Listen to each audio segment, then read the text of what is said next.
അവൾ ആക്ച്വലി ഭയങ്കര സ്റ്റുഡിയോസ് ആണ്. ക്ലാസ് ഫസ്റ്റ് സെക്കൻഡ് അങ്ങനെയാണ് അവളുടെ ഫ്രം ദ ബിഗിനിങ്. പിന്നെ 11th ഗ്രേഡ് കഴിയുമ്പോഴാണ് അവൾ ഇത് പറയുന്നത്. അതിനു മുമ്പ് ബൈക്ക് റേസിംഗ് ഒക്കെ ഇൻട്രസ്റ്റ് ഉണ്ടായിരുന്നു. എനിക്ക് അതിൽ അത്ര ഉണ്ടായിരുന്നില്ല. പിന്നെ ഇത് അവള് പറയുമ്പോഴും ഞാൻ വിചാരിച്ചു ശരി കുറച്ചു പോയാൽ അവളുടെ മൈൻഡ് മേ ബി ചേഞ്ച് ആവുമെന്ന് വിചാരിച്ചു. ഒന്ന് മെഡിസിൻ എടുക്കട്ടെ, അങ്ങനെ നമ്മള് വളരെ ഒരു എല്ലാവരും തിങ്ക് ചെയ്യുന്ന അങ്ങനെയാണ് തിങ്ക് ചെയ്യുന്നത്. പക്ഷെ അവള് അങ്ങനെയല്ല, ഭയങ്കര ലോജിക്കൽ പേഴ്സൺ ആണ്. കുറച്ച് entirely she's little different from. ഇപ്പം എന്താ നിങ്ങളുടെ ഇടയിലുള്ള സ്പേസ് എന്ന് വെച്ചിട്ടുണ്ടെങ്കിൽ മോള് അങ്ങ് ഉയരങ്ങളിലാണ് അല്ലേ? അമ്മ ഇവിടെ ഇങ്ങനെ ഷൂട്ടിന്റെ പ്രൊമോഷൻസ്, അപ്പം ഒരുപാട് ടൈം സ്പെൻഡ് ചെയ്ത വ്യക്തികളായിരുന്നു നിങ്ങൾ രണ്ടുപേരും അല്ലെ? ചേച്ചി അങ്ങനെയായിരുന്നു.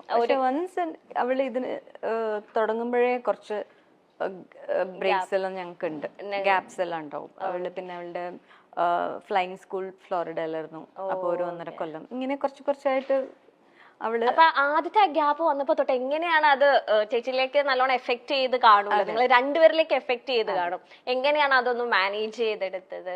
ഫസ്റ്റ് അവള് ഗ്രൗണ്ട് കോഴ്സ് വന്നിട്ട് ബാംഗ്ലൂരിൽ ചെയ്തു. അപ്പം ഞാൻ എല്ലാം പാക്ക് ചെയ്ത് ഞാൻ അവിടെ പോയിട്ട് സെറ്റിൽ ആവാൻ വേണ്ടി പ്ലാൻ ചെയ്തതാണ്. Just 3 months course.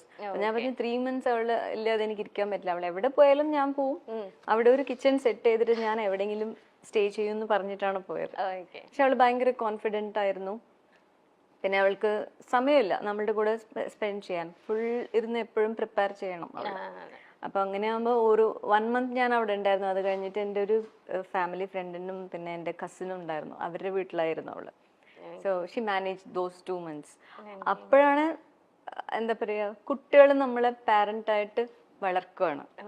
I raised her as a child and she raised me as a mom. അപ്പൊ ആ 2 months അവൾ ഇല്ലാതെ ഞാൻ ചെന്നൈയിൽ ഉണ്ടായിരുന്നപ്പോ എന്നെ അവള് പ്രിപ്പയർ ചെയ്തു. അപ്പൊ എനിക്ക് ഒരു കോൺഫിഡൻസ് വന്നു, ശരി അവള് ഫ്ലൈയിങ് സ്കൂളിൽ എവിടെ പോയാലും she can manage on on. അങ്ങനെയാണ് അവളെ വിട്ടത്. ഇപ്പൊ ചേച്ചിയുടെ ഒരു ആക്ടിംഗ് ഹിസ്റ്ററി എടുത്ത് നോക്കുവാണെങ്കിൽ എല്ലാ സൂപ്പർ സ്റ്റാർസിന്റെ മിക്ക സൂപ്പർ സ്റ്റാർസിന്റെ ഒപ്പം ചേച്ചി ആക്ട് ചെയ്യും. സംഗീത മാഡം, ഈ ചിന്താവിഷ്ടയ ശ്യാമള എന്ന സിനിമയിലേക്ക് സാക്ഷാൽ മോഹൻലാലാണ് മാഡത്തിനെ സജസ്റ്റ് ചെയ്തത് എന്ന് കേട്ടിട്ടുണ്ടല്ലോ, അത് സത്യമാണോ? ഞാൻ ശ്രീനി സാറുടെ ഒരു ഇന്റർവ്യൂ കണ്ടു ലേറ്റസ്റ്റ് ആയിട്ട്. അപ്പൊ അതിലാണ് ഞാൻ അറിഞ്ഞത്. ആണോ? ചേച്ചിക്ക് അറിയില്ലായിരുന്നു. ഓക്കെ. അല്ല, ഫസ്റ്റ് മലയാളത്തിലേക്കുള്ള എൻട്രി ലാലേട്ടന്റെ സിസ്റ്റർ ആയിട്ടായിരുന്നു അല്ലെ? നാടോടി എന്ന മൂവിയിലായിരുന്നു എൻട്രി. ആ സമയത്ത് ലാലേട്ടൻ ഒരുപാട് പിക്ചേഴ്സ് ഒക്കെ ചേച്ചിയുടെ അടുത്ത് തന്നിട്ടുണ്ടായിരുന്നു. സെറ്റിലുള്ള പിക്ചേഴ്സ് ആണോ, സിംഗിൾ പിക്ചേഴ്സ് ആണോ? അല്ല, അത് ആക്ച്വലി ഷൂട്ടിംഗ് കൊടൈക്കനാലിലായിരുന്നു. അപ്പൊ വളരെ ബ്യൂട്ടിഫുൾ അറ്റ്മോസ്ഫിയർ ആണ്. അപ്പൊ മോഹിനി ചേച്ചിയാണ് അതില് ലീഡ്, ഫീമെയിൽ ലീഡ്. അപ്പൊ ലാൽ സാറിന്റെ ഫോട്ടോഗ്രാഫി ഇൻട്രസ്റ്റ് ഉണ്ടായിരുന്നു തോന്നുന്നു. സോ എല്ലാവരും എടുക്കുകയാണ്. അപ്പൊ എനിക്കും കുറച്ച് എന്റെ കാൻഡിഡ് പിക്ചേഴ്സ് ആണ് കുറച്ച് കിട്ടി. അതിപ്പോഴും സൂക്ഷിച്ചു വെച്ചിട്ടുണ്ട്.